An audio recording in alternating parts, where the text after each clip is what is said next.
Allons maintenant dans l'étude de la parole de Dieu. Nous sommes dans le premier chapitre de Timothée et nous allons étudier maintenant les versets 3 et 4.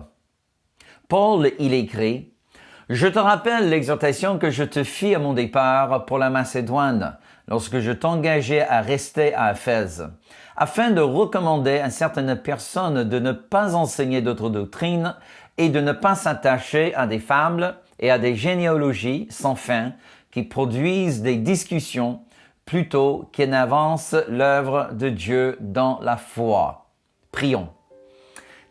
Père très saint, je te remercie vraiment pour la puissance de ta parole.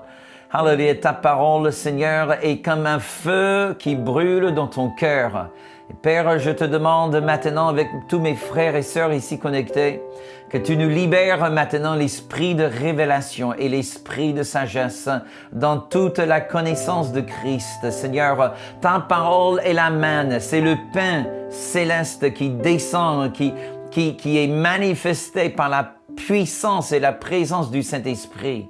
Donc Seigneur, nous prions que tu nous donnes l'oreille, une oreille qui entende ce que l'Esprit Saint veut dire à ton Église.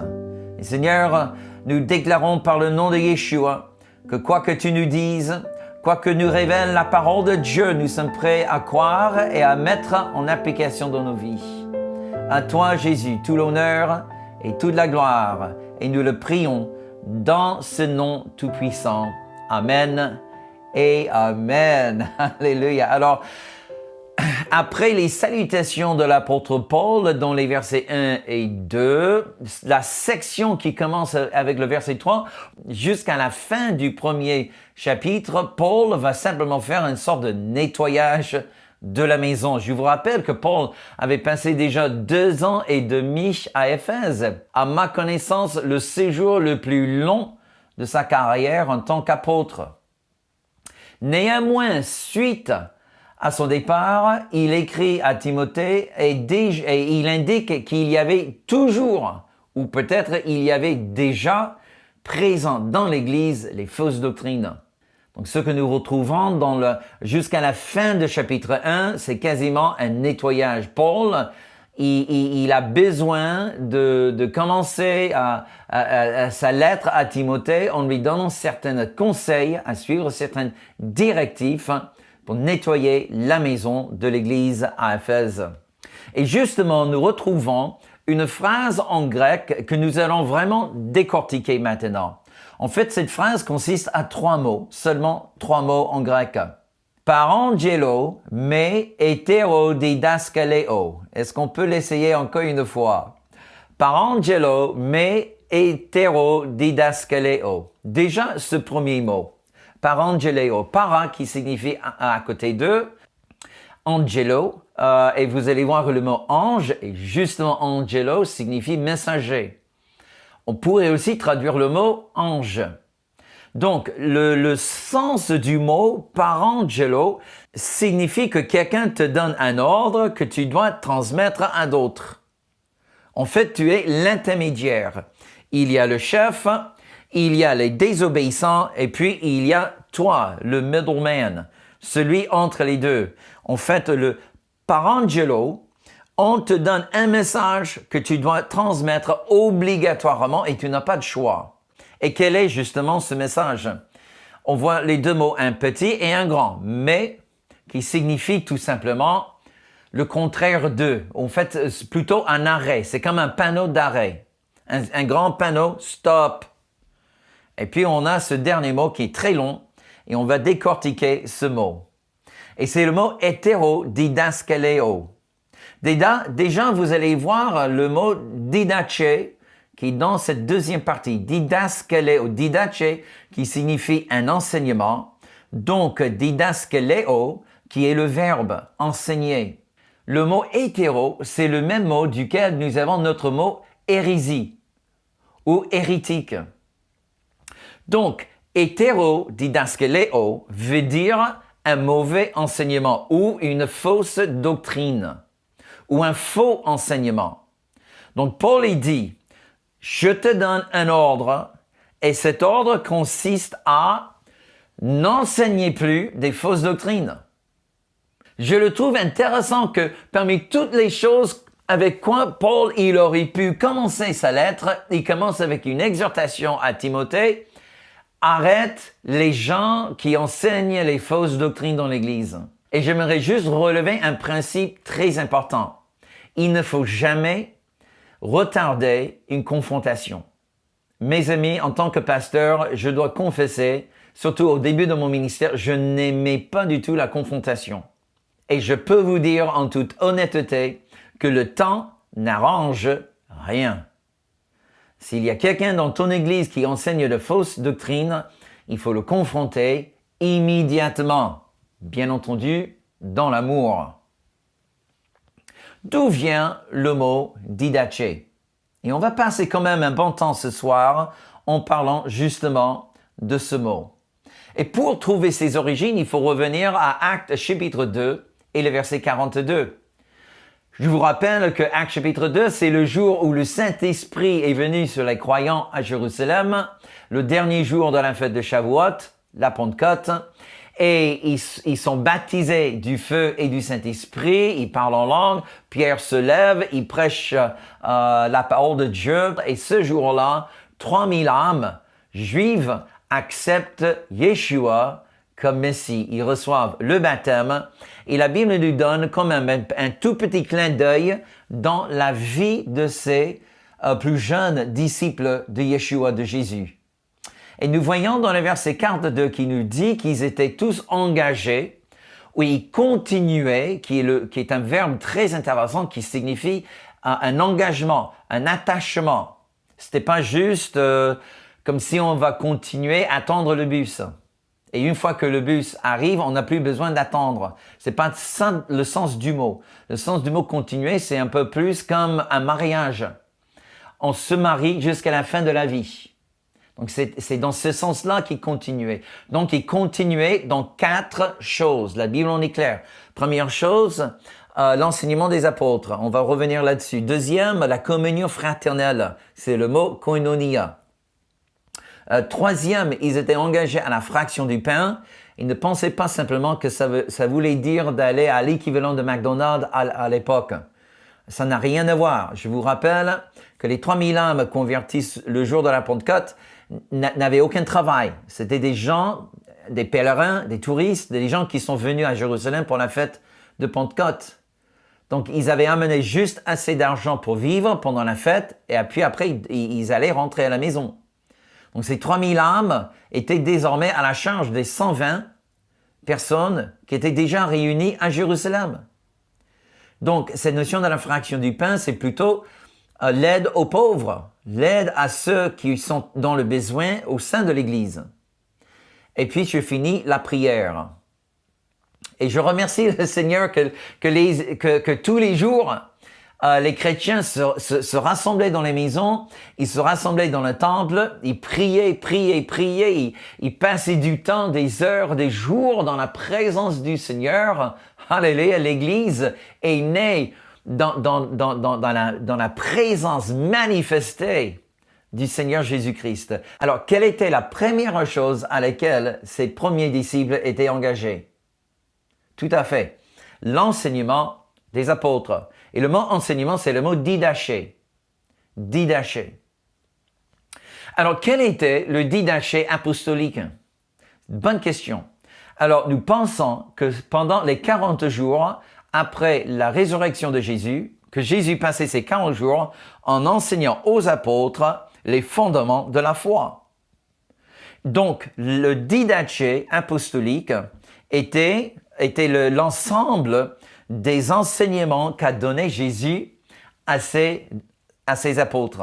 Et dans le même sens, au temps de Moïse, lorsque Dieu a fait sortir son peuple d'Égypte, Alléluia, il les fait venir au pied du mont Sinaï et Dieu, il appelle Moïse. Et combien de jours a-t-il passé au sommet de la montagne? Bien sûr, il a passé 40 jours. Et pendant les 40 jours, qu'est-ce que Dieu lui a donné? Il lui donne la parole écrite, les 10 commandements.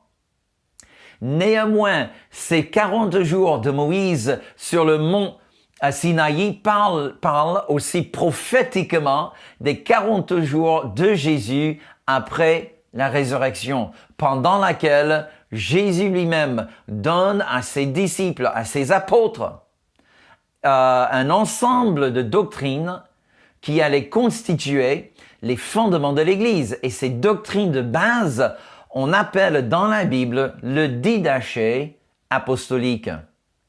Alors, vous me posez une très bonne question. De quoi consistaient-ils les doctrines de base? Hélas, mes amis, nous n'avons pas vraiment une liste complète. Bon, Hébreux chapitre 6 et le verset 12 nous donnent une liste partielle. Il parle justement des doctrines. En verset 2, les doctrines, c'est le mot didaché. Des baptêmes, l'imposition des mains, la résurrection des morts et le jugement éternel. Certainement, Jésus a dû donner aux apôtres aussi une révélation par rapport à la croix, le mystère de la croix, comment le sacrifice de Jésus sur la croix peut sauver toute l'humanité jusqu'à la fin des temps. C'est quand même un mystère. Jésus, il a dû donner quand même la pierre angulaire de cette révélation que nous allons retrouver dans les épîtres.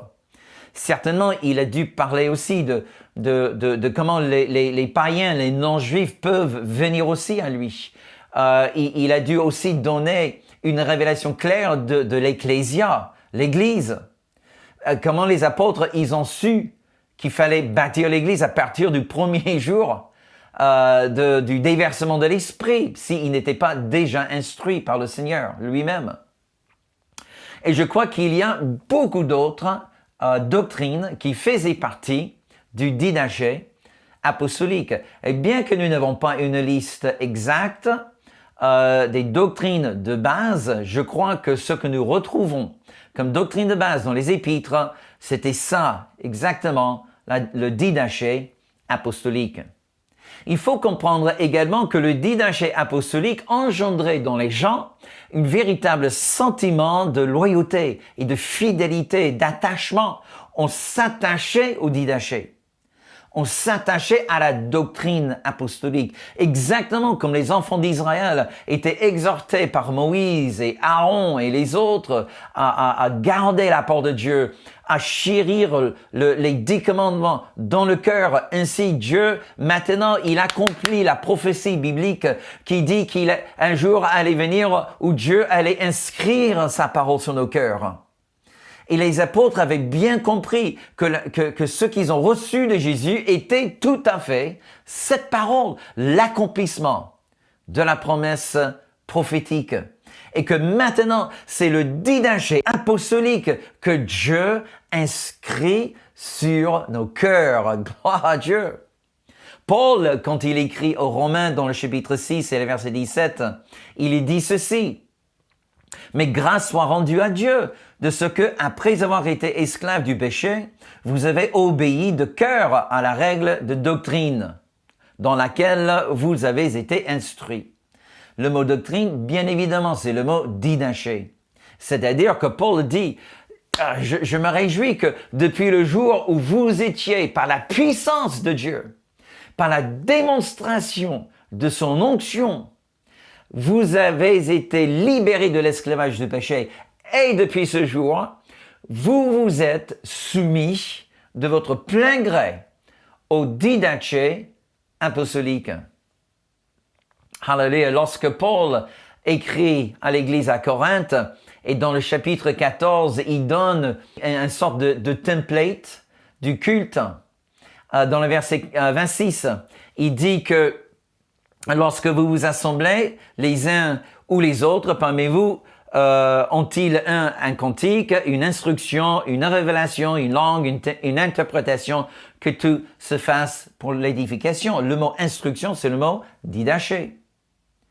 C'est-à-dire que Paul, il en est clair que lorsque nous faisons un culte, il y a une partie louange, gloire à Dieu, il y a une partie exercice des dons spirituels, alléluia, au bénéfice des membres de l'Église, et puis il y a une révélation du didaché apostolique.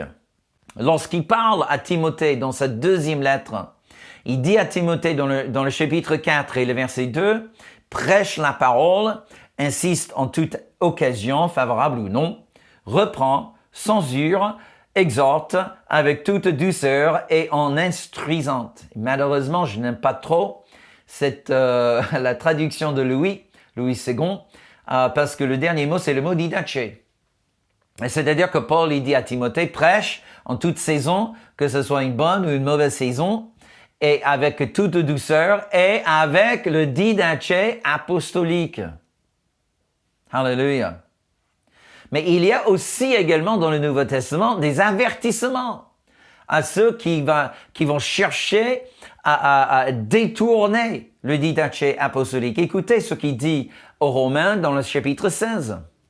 « Je vous exhorte, frères, à prendre garde à ceux qui causent des divisions et des scandales, au préjudice de l'enseignement que vous avez reçu. » Le mot enseignement, encore une fois, c'est le mot didache.